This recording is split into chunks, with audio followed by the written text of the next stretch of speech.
Fragante Valentin Lemeny, donc adjoint au maire de Brest, Union démocratique bretonne, UDB. Juste en préambule, rappeler que la santé, dans notre pays jacobin hyper centralisé, ça demeure une compétence de l'État. Donc le fait qu'il y ait un adjoint à la santé à la ville de Brest et un service promotion de la santé à la ville de Brest, c'est une politique volontariste en soi du maire. La délégation, l'intitulé exact de la délégation que m'a confié le maire en 2020 et que vous avez cité d'ailleurs, renvoie pour sa première partie à la définition de la santé par l'OMS sur laquelle on se repose. Donc promotion de la santé physique et psychique, on voit par là l'état de complet bien-être physique, mental et social. Physique et psychique, social, on considère la santé comme globale en agissant sur l'ensemble des facteurs de santé à travers l'ensemble des thématiques, santé mentale, sexuelle et affective, environnementale, addiction et évidemment la nutrition. Tout en considérant bien sûr que ces thématiques sont peureuses entre elles et que l'approche doit demeurer transversale. J'en donnerai quelques exemples en conclusion. Il s'agit également de ne pas considérer la santé comme seulement une absence de maladie ou d'infirmité. On travaille à des actions de prévention primaire pour éviter l'apparition de la maladie, secondaire, à travers dépistage et orientation vers le soin, et puis tertiaire afin d'éviter toute récidive ou pour vivre mieux avec la maladie ou ses conséquences. La seconde partie de l'intitulé de la délégation considère les publics vers lesquels nous priorisons nos actions. Les inégalités de santé que nous tentons de réduire avec les moyens qui sont les nôtres sont avant tout des inégalités sociales, avec en conséquence des inégalités territoriales. Donc on travaille avec les personnes en situation, on travaille avec et pour les personnes en situation de précarité, qui sont souvent éloignées des soins, souvent éloignées des informations de santé, et qui habitent davantage dans les quartiers prioritaires de Brest, voire même les habitants et les habitantes en très grande précarité. Je pense en particulier aux personnes sans abri, sans domicile fixe ou aux personnes exilées. Enfin, on va également concentrer nos efforts vers des personnes pouvant avoir des besoins de santé spécifiques, les femmes, les personnes LGBT, les jeunes, les aînés, les gens du voyage, les personnes en situation de handicap, finalement l'ensemble des groupes ou communautés minorisées, et puis les personnes malades elles-mêmes. La méthode avec laquelle on travaille, c'est tout d'abord, elle repose sur trois piliers interdépendants. Tout d'abord, la pérédance et l'expertise des habitantes et des habitants concernés qui permet de ne pas moraliser, de ne pas stigmatiser, de partir des besoins et des savoirs des habitants. La co-construction également des actions avec les associations thématiques de santé et ou des associations de quartier du terrain, les institutions et puis surtout donc les habitantes, habitants, selon la conception que l'on a de citoyenneté de santé. Et puis le aller vers, quand on souhaite réduire les inégalités de santé, il faut aller vers les habitantes et les habitants éloignés des informations. C'est comme ça que ça fonctionne le mieux. Alors, depuis le début du mandat, nous avons mené un diagnostic qualitatif et quantitatif pour faire ressortir les besoins, les demandes et les ressources dans les quartiers prioritaires de Brest, et ce, de manière différenciée. Et concernant la nutrition, il en ressort des prévalences plus importantes dans certains quartiers que dans d'autres, dues à la différence de l'histoire du quartier, du bâti, et puis la démographie spécifique de chaque quartier.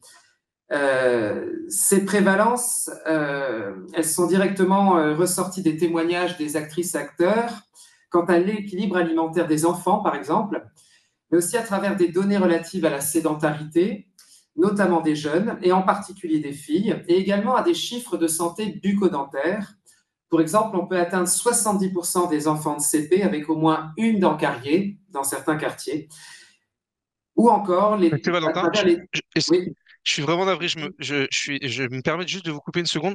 C'est juste que il faut que votre collaboratrice puisse défiler elle-même le PowerPoint parce que je ne sais pas si il y a une correspondance complète, mais moi, je connaissant pas le défilé exact de votre texte, normalement, vous avez la main pour défiler le diapo et je suis pas complètement certain que Non, j'ai pas la Delphine main. ait pris.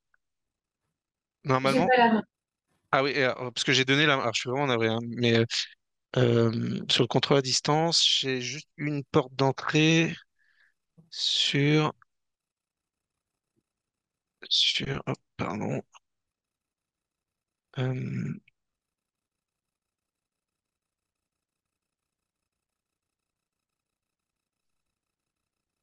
mais écoutez, Fragan, Valentin, il y a juste Fragan, il y a juste cette.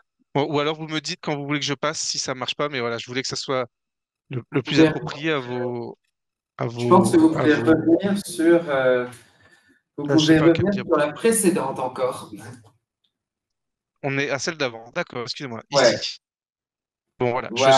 Je ferai défiler. N'hésitez pas à me dire. Alors, donc on a dans certains quartiers des taux de traitement antidiabétique qui atteignent plus du double de la moyenne brestoise ou bretonne dans certains.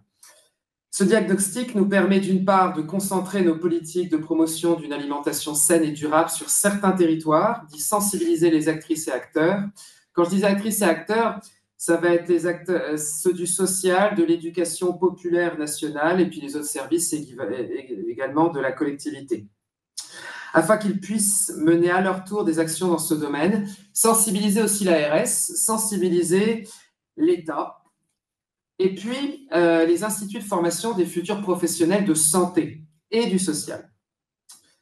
En réponse à ces besoins si politiques sont menés, vous pouvez passer à la suite. Très bien, merci. Voilà.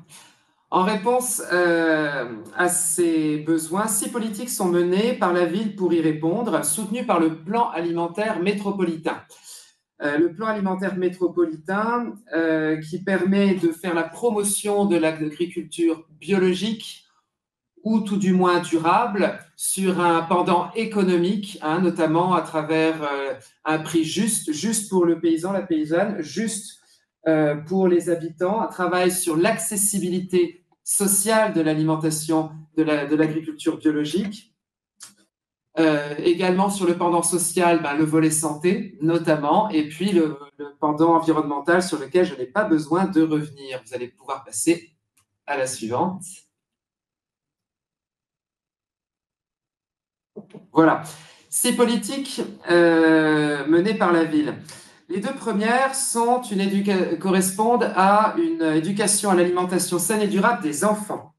Le service de restauration municipale à destination des cantines des écoles publiques, mais aussi du portage de repas en direction des aînés et de personnes en situation de handicap, va beaucoup plus loin à la ville de Brest que ce que demande la loi Egalim. Le cahier des charges de l'appel d'offres qui a été remporté par notre prestataire exige une alimentation bio à 70% et durable à 90%, le plus local possible, avec 3 repas végétariens prévus sur 2 semaines, pour 2 semaines. À noter d'ailleurs que ce service public est gratuit pour de nombreux enfants venant de familles précaires et pour qui le déjeuner est parfois le seul repas équilibré de la journée et dans tous les cas sera parfois le seul repas bio. Et ces repas ont été également conçus comme un support éducatif en plus d'un temps de plaisir et d'un temps de sociabilité. Alors pour ce faire, une convention a été menée par une association régionale au bout du jour, permettant la formation des agents municipaux des cantines pour qu'ils puissent participer à l'éducation à l'alimentation saine et durable des enfants. C'était en plus un gain de compétences, un gain de reconnaissance apprécié par nos agents. Cette éducation au goût des enfants permet une meilleure acceptation du plat, plus de plaisir, moins de gaspillage. On travaille ici sur la psychologie autour de l'acte de manger en pleine conscience. Deuxième politique en direction des enfants des quartiers prioritaires. Vous pouvez passer la suivante. Ah, Voilà. Donc, c'est la sensibilisation de l'ensemble des élèves de CP des quartiers prioritaires à une alimentation saine et durable, reposant sur les 3 V. Hein, une alimentation vraie, on évite sans produits, sans aliments ultra transformés, végétal. Alors, il ne s'agit pas de faire la promotion du tout végétarien, mais de réduire les proportions de viande dans une dimension économique, dans une dimension de santé, dans une dimension environnementale, réduisant préservant de fait les espaces agricoles, et issu d'une agriculture biologique toujours, en sol et le plus local possible. Alors, c'est un module qui est associé à un dépistage, à une sensibilisation, l'éducation des enfants et un dépistage à la santé bucco-dentaire que l'on mène en partenariat avec la fac de dentaire. 800 enfants en profitent chaque année. Troisième politique, elle cible les adultes maintenant. Vous allez pouvoir passer à la prochaine diapo. Celle d'après encore, celle-là je l'ai faite. Pardon. Voilà. Donc, ce sont les ateliers alimentation positive du champ à l'assiette que l'on mène en partenariat donc avec la Maison d'agriculture biologique du Finistère. Et l'objectif est de sensibiliser, d'informer, de former les habitantes et habitants des quartiers prioritaires de la ville à une alimentation saine, bio, le plus locale, qui ne soit pas ultra transformée, donc toujours les 3 V, permettre de transmettre les bonnes habitudes de vie sans moralisation. Et j'insiste là-dessus, tout en préservant le temps de plaisir et de partage qu'est le repas et sa préparation. Pour ce faire, des partenariats sont noués également avec toujours les acteurs et actrices, les équipements de quartier, les associations de solidarité pour aller vers les habitants. Il correspond en fait à une série d'ateliers sur l'année, des ateliers conférences, ateliers cuisine, visites de fermes bio. Certains des habitants des quartiers n'ont jamais mis les pieds dans une ferme. Visite de magasins bio, ateliers de confection de sacs de produits ménagers bio, le tout dans la convivialité. Ce qui permet d'ailleurs de lutter contre l'isolement social de certains des habitants.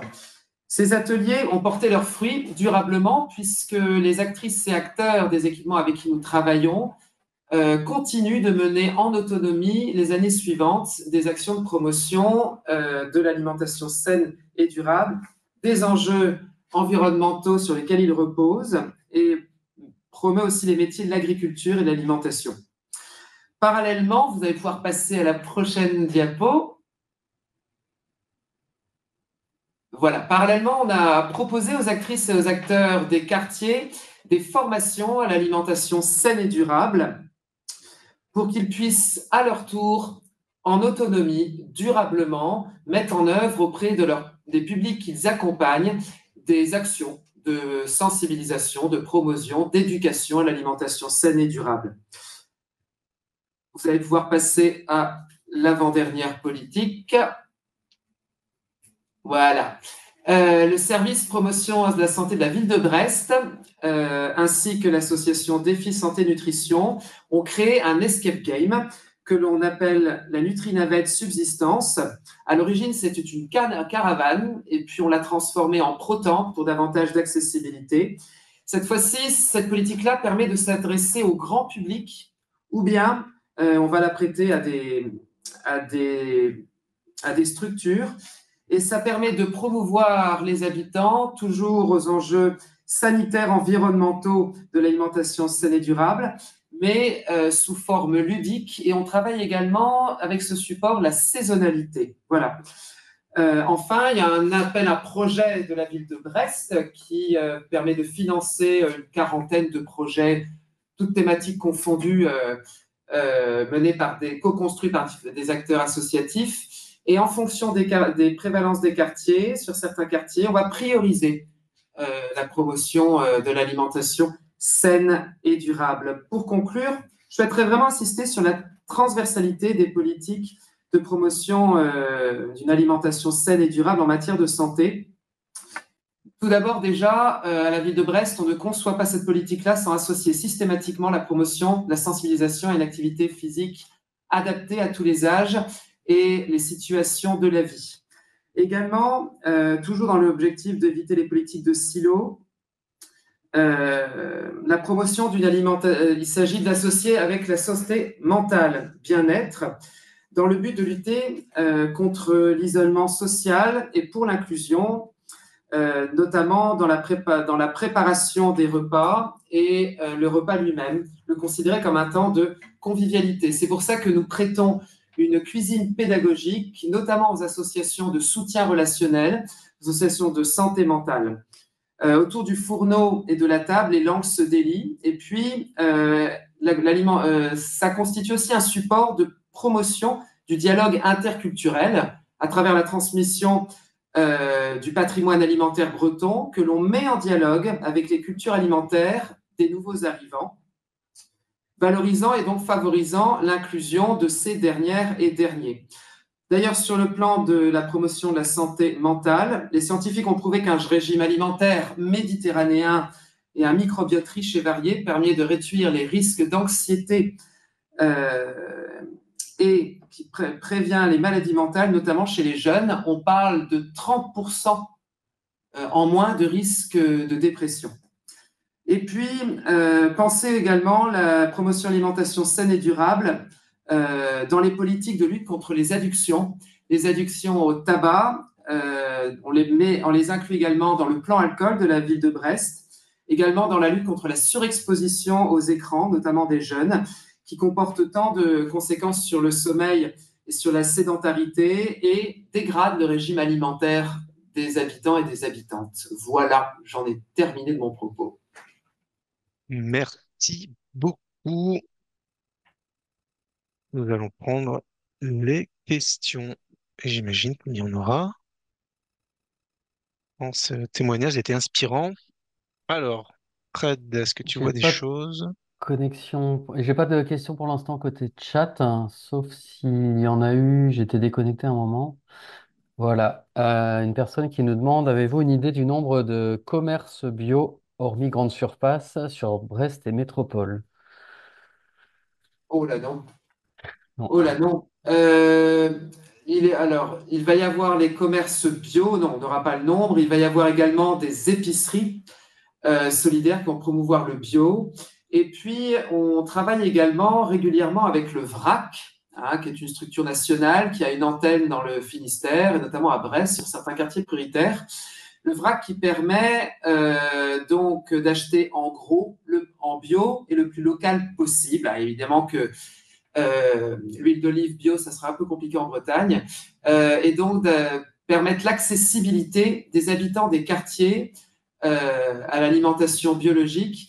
On va travailler également à la mise en lien direct entre les paysans bio et ou durables du Léon avec les habitants eux-mêmes dans le but de finalement que les habitants se sentent légitimes au bio. Il y a beaucoup d'habitants des quartiers qui directement vont nous dire oui, je sais que c'est meilleur pour la santé, mais c'est trop cher pour moi, mais c'est pas pour moi. Et donc il y a tout un travail, notamment à travers les foyers, les ateliers alimentation du champ à l'assiette, tout un travail à aller avec les habitants sur qu'ils puissent se sentir légitimes à acheter du bio, parce qu'il n'y a pas que du bio plus cher, hein.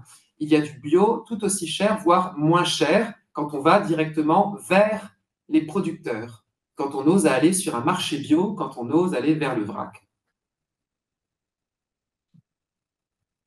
Merci. Est-ce qu'il y a une autre question?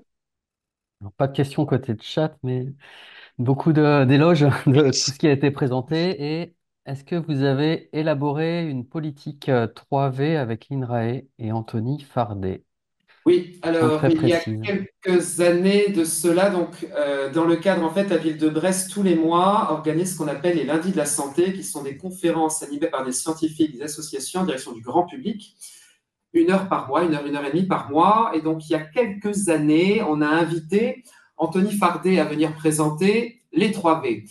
Et à partir de là, alors on était déjà sur le bio avant, et puis on est allé sur les 3V, et c'est quelque chose qui infuse toutes nos politiques de promotion d'une alimentation saine, durable et le plus bio possible. Hein, moi, je ne parle pas d'agriculture conventionnelle, je parle d'agriculture productive ou intensive. Très bien, merci beaucoup. Je ne Je vois plus rappellerai de quand même questions. que Oui, c'est pas tellement sur ma délégation, ce sera plus sur l'éducation, mais la commande publique permet de soutenir, d'encourager, d'aider les producteurs et les productrices bio locales bretonnes, hein. C'est un outil important pour participer à la promotion de cette agriculture. Quand on sait, j'ai entendu ce chiffre très impressionnant entrepreneuse sur 2 en agriculture en Bretagne qui se lance dans le bio Et les cantines, la restauration, les EHPAD, les crèches, c'est un bon moyen pour les soutenir.